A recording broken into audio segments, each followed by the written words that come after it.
The operating room was silent except for the rhythmic hiss of the ventilator and the distant hum of machines measuring the final fragments of a life slipping away. Luna's body lay motionless beneath a pale blue sheet, her skin translucent, her pulse a faint echo that refused to steady. The doctors had done all they could. The damage from the accident was catastrophic. Her brain activity was fading fast. Yet in the midst of that devastating stillness, a single line on the monitor glowed stubbornly, her heart, strong and steady, beating with the same fierce rhythm that had once carried her through the chaos of love, ambition, and defiance. Outside the ICU, the world fractured. Bill Spencer stood at the glass window, his reflection distorted by the sterile glare of hospital light. He wasn't just looking at Luna. He was calculating time, the seconds left before one life extinguished and another might be saved. In a nearby room, Katie's monitors screamed warnings, each alarm a countdown to an ending he refused to accept. Her heart, worn thin by years of illness, was failing rapidly. The doctors had said there was no donor, no match, no chance. Until now. Now Luna's heart, the one perfect match, could be Katie's salvation. Bill's mind, always sharp, always ruthless in business, turned coldly practical in the face of love. He saw the equation clearly, one life for another. To him, it wasn't murder or mercy, it was inevitability. He walked into the waiting area, where Poppy sat crumpled on the bench, her face pale, her hands gripping the edge of her coat, as though it could anchor her to sanity. Her daughter was dying. Bill placed a hand on her shoulder, his voice low, persuasive, nearly gentle. "Katie can live," he said. "But only if you sign the consent." The words struck Poppy like glass. Her mind reeled, her throat tightening. She had spent Luna's entire life protecting her, from pain, from loss, from the world's cruelty. And now, that same world demanded she surrender her child's body in exchange for another woman's life. It was unthinkable. She could still hear Luna's voice, the laughter, the defiance, the soft, "I love you" whispered in better days. Signing that paper meant silence. It meant ending that heartbeat forever. Yet to refuse would mean watching Katie die, the woman who had once welcomed Poppy into her circle with kindness, who had shown Luna the warmth of a family she'd never known. The doctors waited. Bill pressed. His logic was brutal but undeniable. "Luna's gone," he said, his tone cutting through the sobs. "Her heart can give meaning to her death." It wasn't compassion that drove him, it was obsession. He could not lose Katie again. He wouldn't watch another woman he loved vanish when there was a way, any way, to stop it. Poppy's fingers trembled as she took the pen. The room seemed to shrink around her, the air thick with grief and guilt.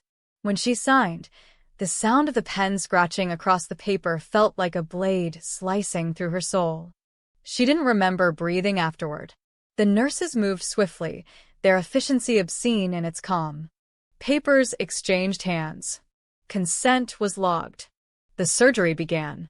In the sterile brightness of the operating theater, two stories collided. On one table, Luna's body was prepared, her chest rising faintly under the ventilator.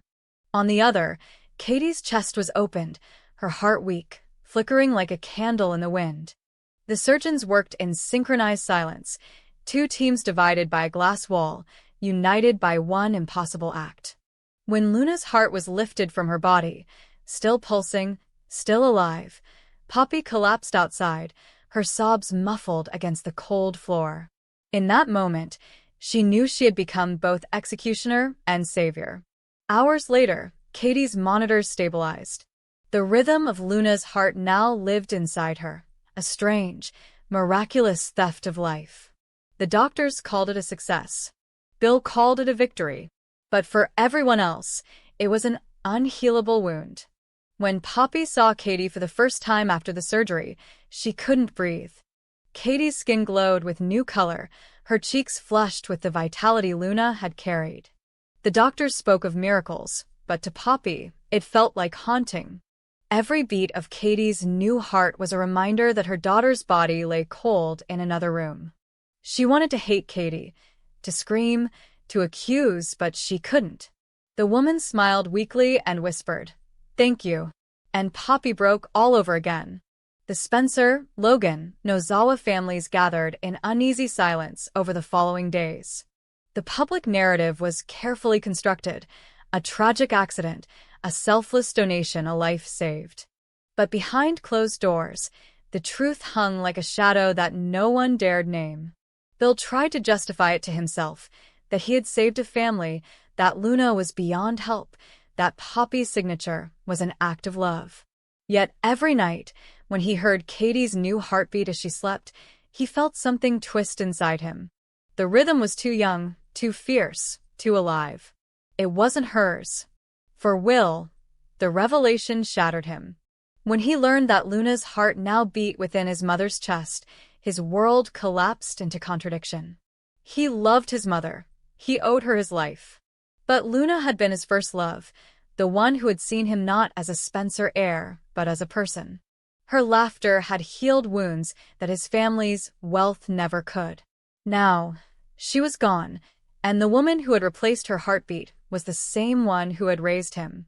Every breath his mother took was stolen from the girl he could not stop loving. He tried to tell himself it was fate, that Luna would have wanted this. But his dreams said otherwise. In sleep, he saw her face, pale and silent, her lips mouthing words he couldn't hear. Sometimes he woke to the phantom echo of a heartbeat that didn't belong to him. The sound followed him everywhere, in Katie's laughter, in the quiet of the Spencer mansion, in the rhythmic ticking of the clocks. It was as though Luna's spirit refused to let him forget. Meanwhile, Poppy's grief transformed into guilt's slow decay. She began visiting Katie in secret, standing outside her hospital room, listening to the steady thump of the heart she had given away. She couldn't stop herself from wondering, did Luna forgive her? Did her daughter's spirit understand the impossible choice? Every time Katie smiled, Poppy felt both comfort and punishment. The woman's recovery was miraculous, but it came at a cost no one else could comprehend. Katie, too, began to feel the unease. Her body thrived, stronger than it had been in years, but her dreams grew strange. She began to see flashes, images of moonlight, ocean waves, a girl's laughter echoing through wind. Sometimes, she'd wake with tears on her face and a word on her lips: Luna. At first, she dismissed it as gratitude mingled with grief. But the dreams persisted, vivid and disquieting. She started feeling impulses she couldn't explain, cravings for foods she'd never liked, a longing for music she'd never cared for, an ache for people she'd never met. It was as if Luna's memories were bleeding through her veins. Bill noticed the changes but refused to speak of them. He didn't want to entertain the idea that Katie's new life carried traces of the girl who had died to make it possible. He told himself the nightmares were trauma, nothing more. But late at night, when he held Katie's hand and felt the pulse beneath her skin, he thought of Luna, her youth, her fire, the way she had defied him in life, and felt a guilt so deep it nearly suffocated him. The truth bound them all together like a curse. Poppy avoided the Spencers, unable to face the man who had turned her grief into transaction. Bill threw himself into business, pretending logic could drown remorse. Katie smiled for the cameras, the model patient who had miraculously recovered. Will retreated into silence, unable to reconcile love and betrayal.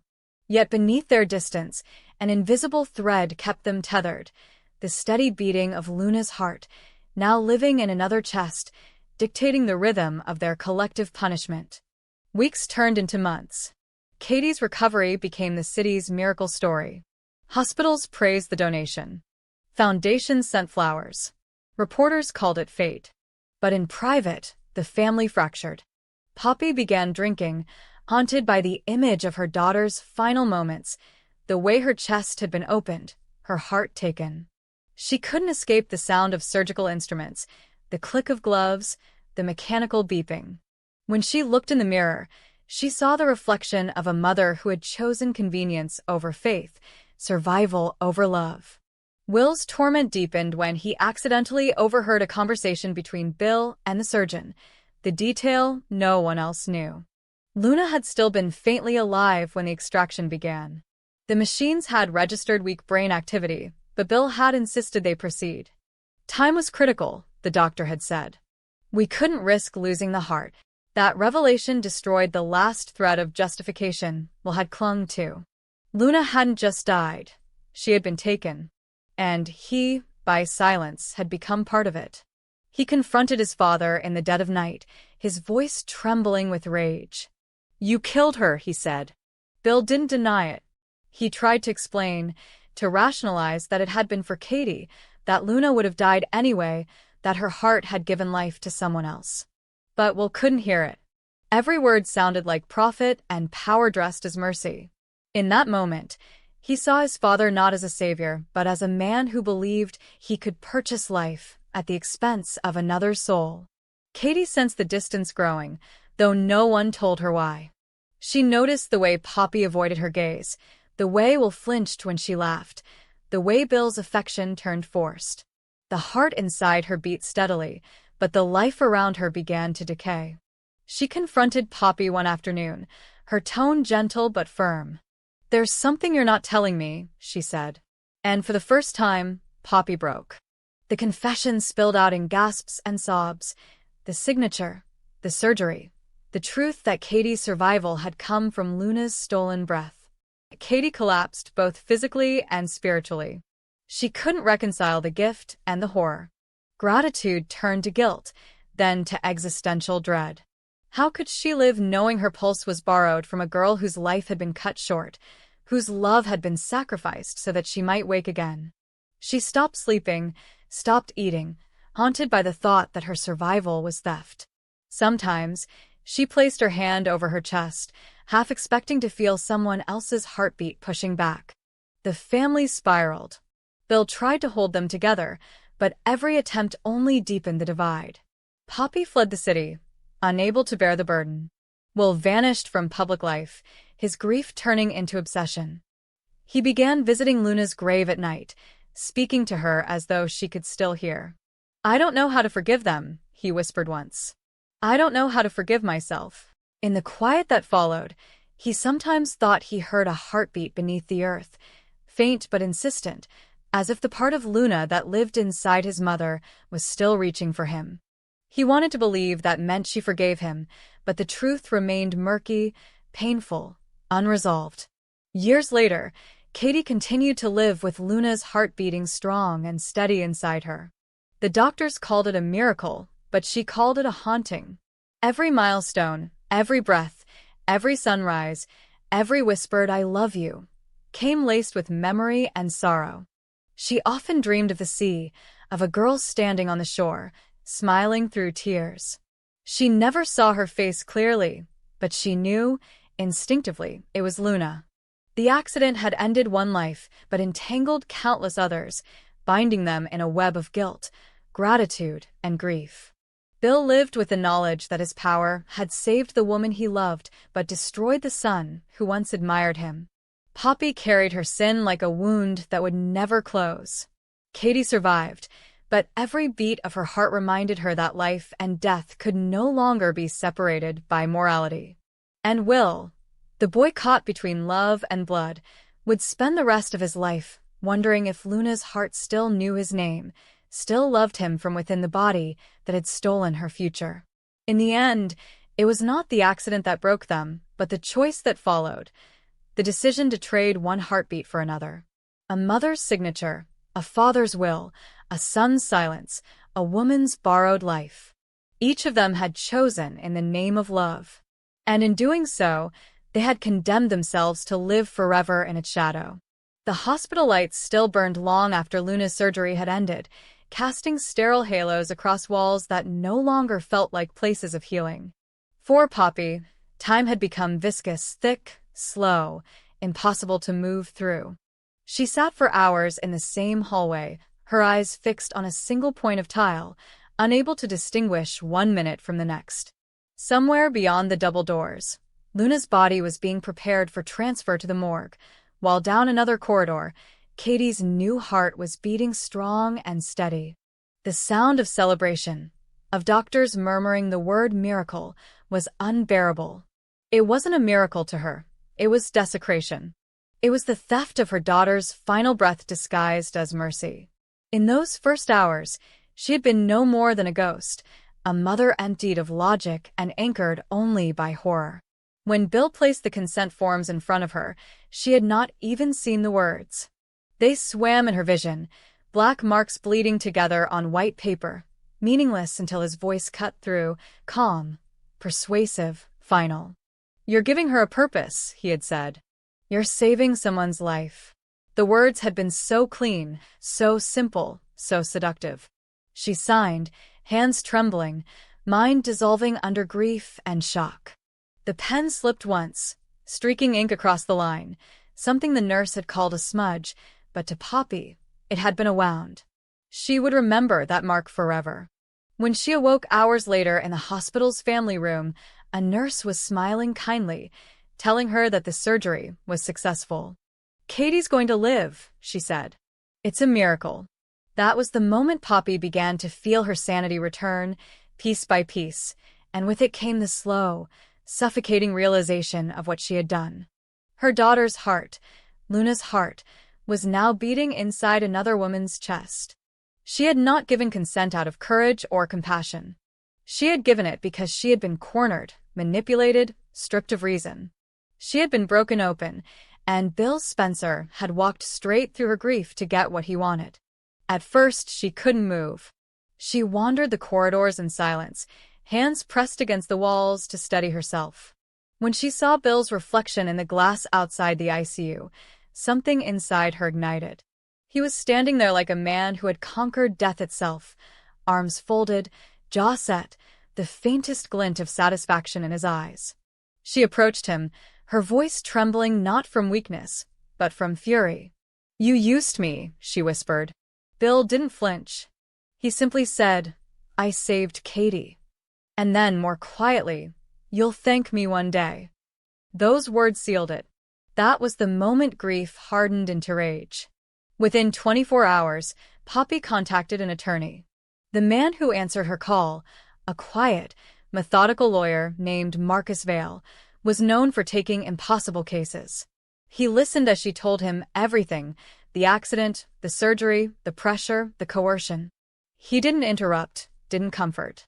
When she finished, he said one thing: "If what you're saying can be proven, this isn't just malpractice. It's criminal." The first step was evidence.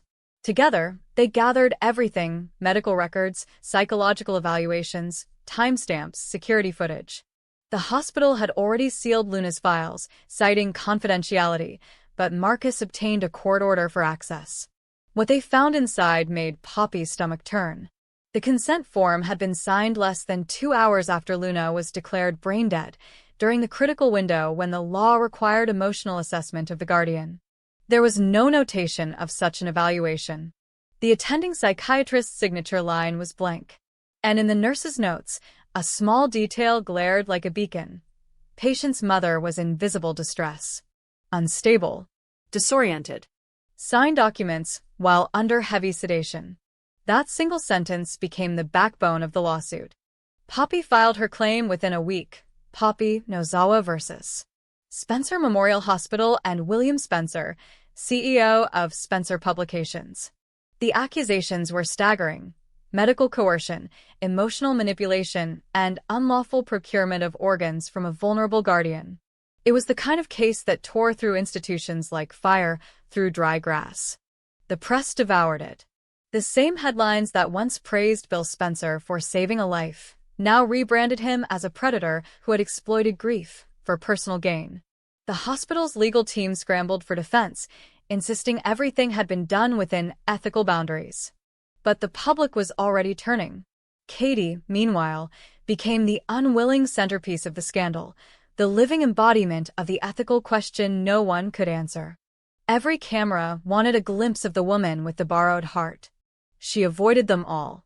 Each night, she pressed her hand against her chest, feeling the steady rhythm that had once belonged to Luna, and wondered whether she was meant to feel grateful or guilty. She didn't know anymore.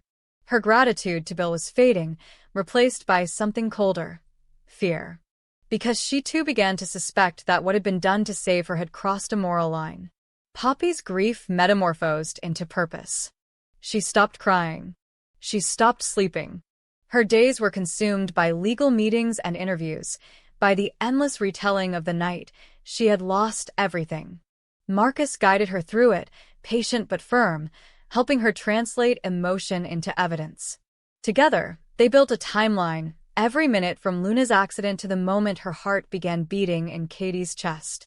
They uncovered text messages between Bill and the hospital administrator, messages that would later leak to the press. "We can't wait for her to stabilize emotionally. If she hesitates, Katie dies." When that message hit the news, the public outrage was instantaneous. Protesters gathered outside Spencer Publications, demanding accountability. Editorials questioned how much influence the wealthy could exert over life and death. Overnight, Bill's empire began to crumble. Sponsors pulled out. His board turned against him. The man who had once controlled the city's media found himself cornered by the same machine he had built. But inside the chaos, there was a quieter, more devastating war, one between Poppy's guilt and her vengeance. There were nights she woke drenched in sweat, the image of Luna's last moments replaying behind her eyelids. She could still hear the heart monitor flatlining, still feel the weight of the pen in her hand. Sometimes she wondered if she was punishing Bill for her own cowardice, if her lawsuit was an act of justice or a desperate attempt to rewrite the story of her daughter's death. But each time doubt crept in, she remembered his face, the cold certainty in his eyes when he said she would thank him. That memory rekindled her fury every time it began to fade. The courtroom became her new battleground. The first hearing drew every major outlet in the country. Poppy sat in the front row, dressed in black, her expression carved from stone. Bill arrived flanked by lawyers, his arrogance subdued but intact. The moment their eyes met, the air seemed to contract. It wasn't just a legal confrontation, it was personal. She had once believed him human, capable of empathy. Now she saw him for what he truly was, a man who believed he could purchase fate. The prosecution presented their evidence meticulously. Medical logs proved that Luna had not been legally declared deceased at the time of extraction. Witnesses testified to Poppy's mental collapse. A nurse tearfully admitted that Bill had ordered expedited authorization without psychiatric clearance. The hospital's internal emails, subpoenaed after weeks of resistance, revealed direct communication between Bill and the chief surgeon, in which Bill demanded immediate action before the mother changes her mind. Each revelation stripped another layer from his carefully maintained facade. Bill sat through it all, jaw clenched, his lawyers whispering frantic advice. But the damage was irreversible. The public saw not a grieving husband desperate to save his wife, but a tycoon who had commodified human suffering. And yet, the most haunting testimony came from Katie herself. She took the stand reluctantly, her voice soft, her hands shaking. "I didn't know," she said. "I didn't know the circumstances. I just knew I was dying, and when I woke up, I was alive." Her gaze flicked toward Poppy, tears gathering. "I'm grateful to Luna. I think about her every day. But if her mother says this wasn't her choice, then I have to believe her." Those words silenced the courtroom. For a moment, even Bill's confidence faltered. The trial stretched on for months, each day peeling away another layer of the illusion of power. Poppy endured invasive questioning, her mental health, her medical history, her finances. The defense tried to portray her as unstable, too grief-stricken to be credible. But every attempt only made her more sympathetic to the public. By the time closing arguments arrived, she was no longer just a plaintiff. She was a symbol, a mother fighting not only for her daughter, but for every life exploited by wealth and influence. When the verdict came, it wasn't total victory, but it was enough. The court ruled that the hospital had failed in its duty to ensure informed consent and that the transplant had proceeded under coercive emotional conditions.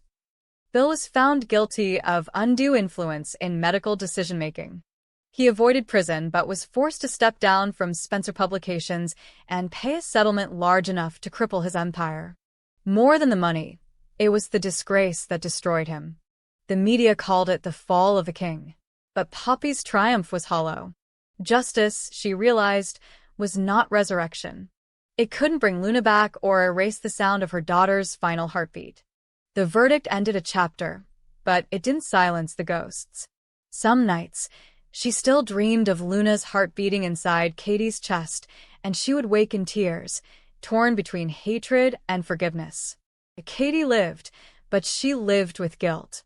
Every step, every laugh, every sunrise reminded her that her life came at someone else's expense. She visited Luna's grave once, quietly, without telling anyone. She placed her hand over the headstone and whispered, "I'll take care of it." No one knew what she meant. Some said she reached out privately to Poppy months later, offering to fund a memorial foundation in Luna's name. Poppy never accepted the money, but she accepted the gesture. It was the only truce either woman could manage. Bill retreated from public life. The man who had once commanded headlines now lived in exile, isolated and consumed by regret. He told himself he had done what love demanded, that saving Katie was worth any cost. But sometimes, late at night, when he heard the faint rhythm of her heartbeat beside him, he wondered if that sound was gratitude or accusation. In the end, the tragedy of Luna's death became more than a legal case or a scandal. It became a mirror reflecting everything fragile and flawed about human love, the way grief could blur morality, the way power could disguise itself as devotion. Poppy's fight had begun as vengeance, but ended as revelation. That justice, however hard-won, could never heal the kind of wound that comes from love twisted into sacrifice. Years later, when reporters spoke of the case, they called it the Heart Trial. They said it had changed medical ethics, that hospitals now required psychological verification for every consent under duress. But for those who had lived it, the law was only paper. The real punishment was memory, the knowledge that love, when cornered by death, could become as ruthless as greed. And somewhere, in the quiet rhythm that connected them all, Luna's heart still beat, a constant reminder that even miracles can be born of tragedy and that the line between salvation and sin is thinner than a heartbeat.